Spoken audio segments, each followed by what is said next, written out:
કેમ છો મિત્રો? મજામાં જ હશો? તો સ્વાગત છે એક નવા વિડીયોની અંદર.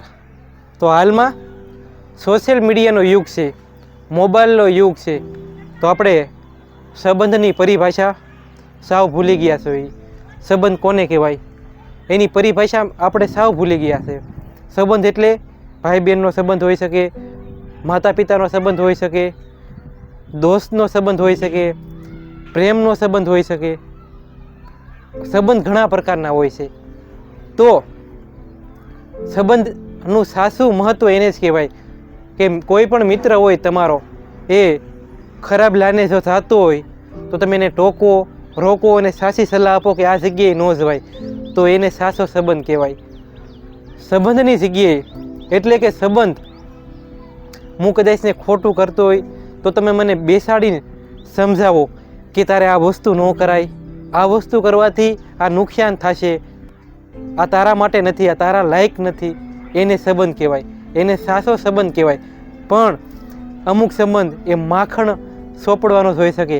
તમે ખોટું કરતા હોય તો પણ માખણ સોંપડે કે નહીં ને કરે તું બહુ મસ્ત કામ કરે. એ સાચો સંબંધ નથી. સાચો સંબંધ એને કહેવાય તો તમારી ભૂલ થતી હોય ના સુધારે. હાલમાં જ લોકોને સંબંધ શું કહેવાય ખબર જ નથી.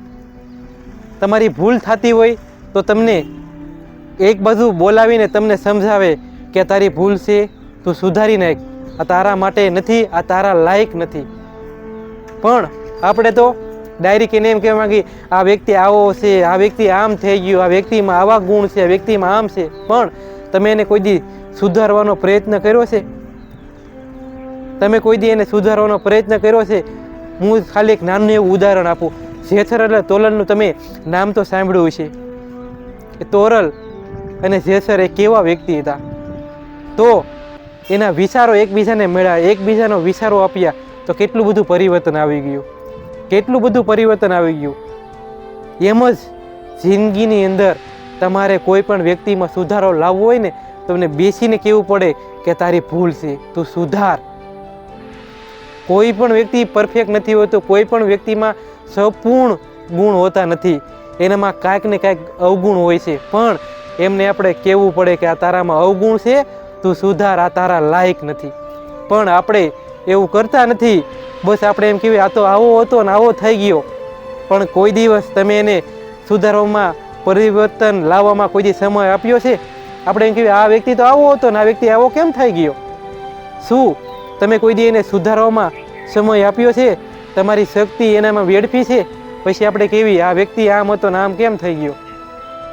તો મિત્રો, સંબંધનું ઘણું બધું મહત્ત્વ હોય છે.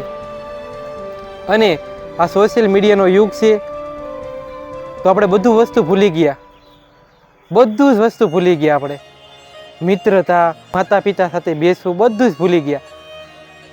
આજે આપણે ખાલી નાનો જ મુદ્દો હતો સંબંધ વિશે. આવનારા સમયની અંદર આપણે અનેક એવા મુદ્દા લાવીશું જે વાસ્તવિકતા ઘટના બની છે અને જે સત્ય હશે. સંબંધમાં પહેલું તો મહત્ત્વ સત્યને આપવાનું. એ પછી કોઈ પણ વ્યક્તિ હોય, તમારો મિત્ર હોય, તમારો પતિ હોય, તમે જેને લવ કરતા હોય, તમારા માતા હોય કે તમારા પિતા હોય, જ્યાં ખોટું થતું હોય ના બોલવાનું. અને એ પહેલાં જોવાનું કે શું હું આ બોલી રહ્યો છું એ સાચું છે ખોટું. તમારા મનને પૂછો, તમારા મગજને પૂછો, તમારા દિલને પૂછો કે જે હું કહું છું એ સાચું છે ખોટું છે. સામે વ્યક્તિને ખોટું લાગશે ખાસું, એની પરવા ન કરો. પણ તમે પરફેક્ટ અને તમે સાચા હો છો પણ કોઈ પણને કહી શકો એમ. તો મિત્રો, આજનો આપણો વિષય હતો સંબંધ વિશે.